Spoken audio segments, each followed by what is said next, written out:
سرکار اعلی حضرت مجدد اعظم کا دور، جب یہ دور آیا تو اعلی حضرت نے دیکھا کہ اللہ کی شان میں یہ کہا جا رہا ہے کہ وہ جھوٹ بول سکتا ہے۔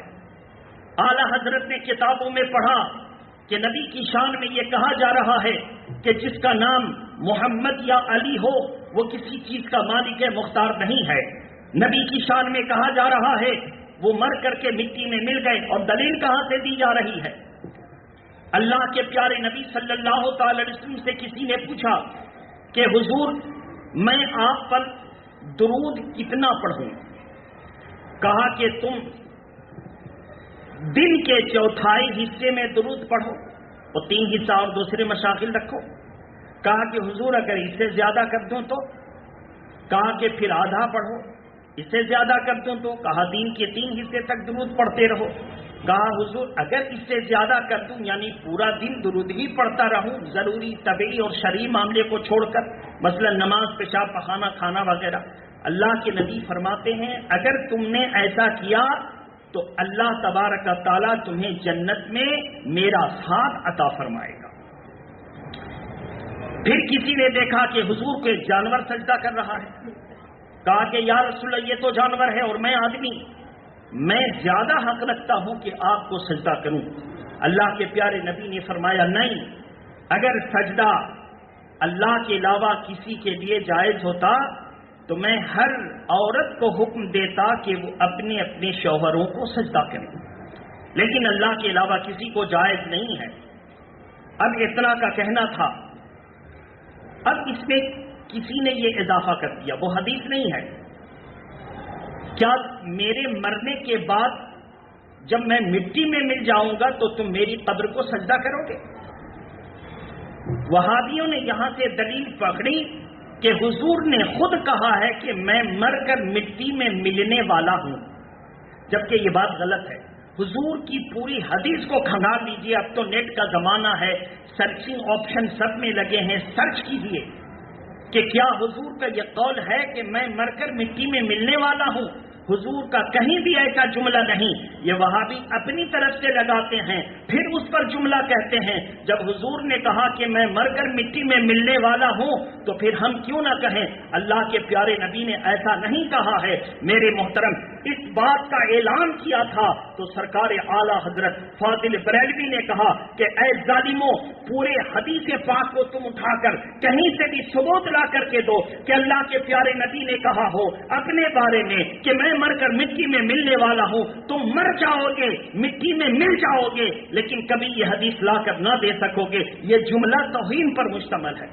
کوئی کہے کہ آپ کے ابا مر کے مٹی میں مل گئے، کیسا لگے گا؟ جو آپ کے ابا کے لیے آپ کو برا لگے گا وہ رسول پاک کے لیے آپ کو کیسے اچھا لگ سکتا ہے؟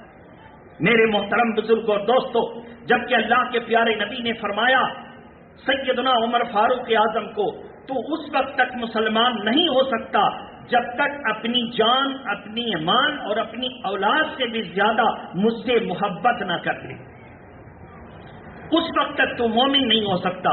بہرحال میرے محترم بزرگ اور دوستو، اعلی حضرت 1856 میں پیدا ہوئے، اعلی حضرت 1921 میں وصال فرمایا۔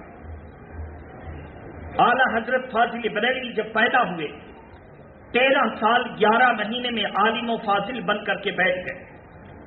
کتنی ذہانت تھی وہ دیکھیں۔ رامپور کے ایک مفتی اعظم رامپور علامہ ارشاد رامپوری، ان سے کسی نے استفتاء کیا اور فتویٰ لیا۔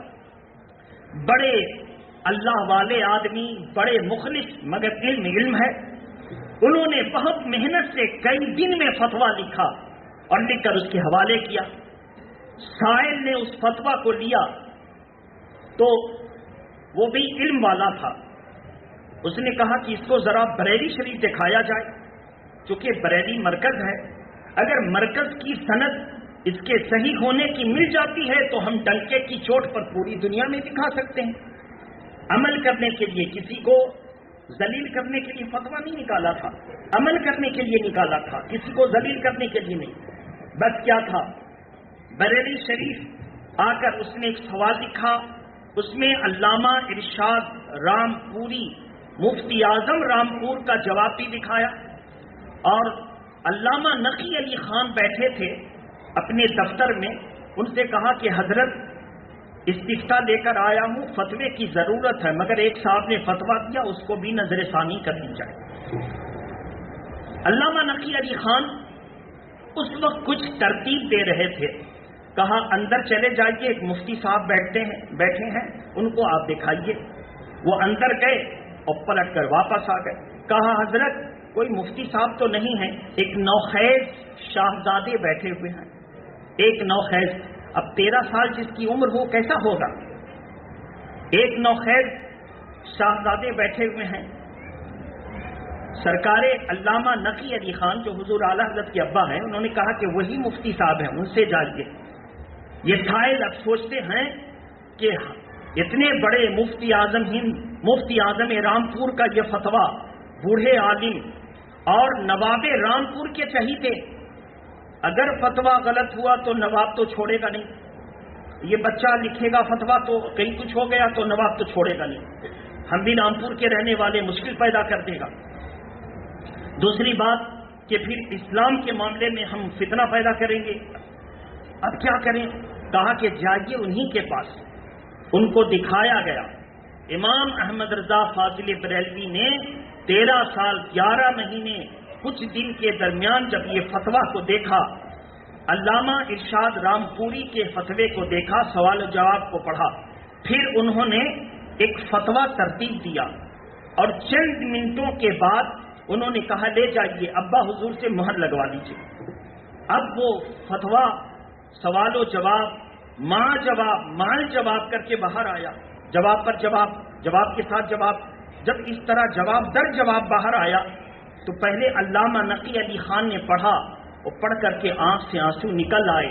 کہا اے اللہ تیرا لاکھ لاکھ شکر ہے کہ تو نے احمد رضا کو ایسی ذہانت عطا فرمائی تھی کہ اس نے جو لکھا ہے وہ قرآن کے مطابق لکھا ہے۔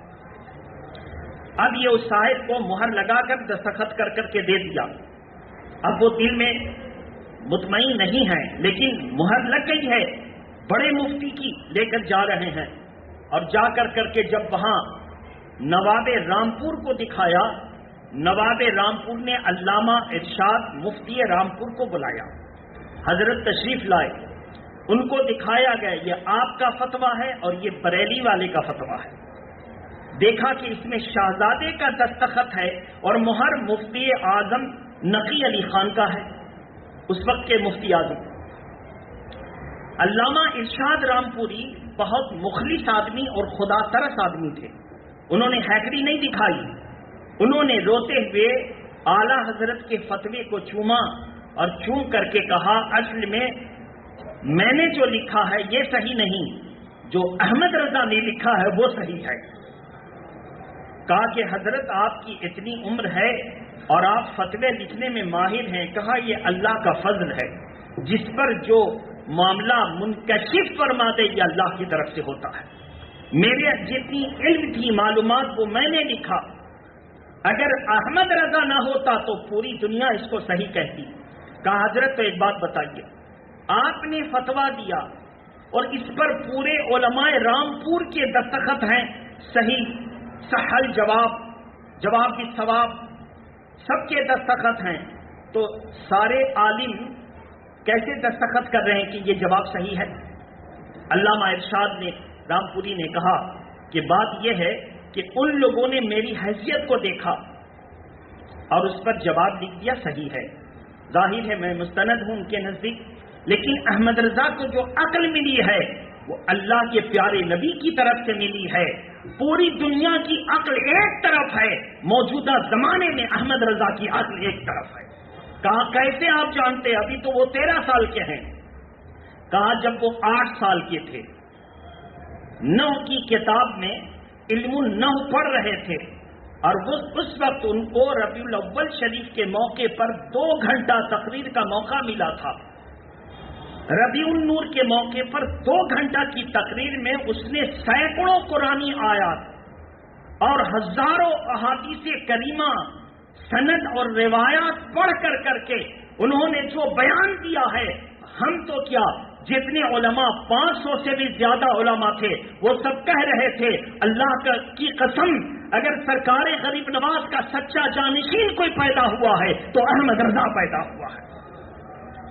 آج یہ بول رہے تھے تو ایسا لگ رہا تھا کہ احمد رضا نہیں بول رہے ہیں، غریب نواز کا فیضان بول رہا ہے۔ آج یہ بول رہے تھے تو پورے علماء کہہ رہے تھے احمد رضا نہیں بول رہے ہیں، ماں رہرا کا فیضان بول رہا ہے۔ یہ بول رہے تھے تو ایسا لگ رہا تھا احمد رضا نہیں بول رہے ہیں کہ چوچا کا فیضان بول رہا تھا۔ یہ بول رہے تھے تو ایسا لگ رہا تھا کہ احمد رضا کی زبان نہیں چل رہی ہے بلکہ غوث اعظم بول رہے ہیں۔ یہ بول رہے تھے تو ایسا لگ رہا تھا جیسے سرکار مدینہ حاضر ہو اور ان کی حدیث کو دیکھ دیکھ کر بول رہے ہوں۔ میرے محترم بزرگ اور دوستو، تو اعلی حضرت کی وہ شان، انہوں نے پوری دنیا سے کفر و شرک کو مٹایا اور غلط بدعات کے خلاف جھنڈا کھڑا کیا۔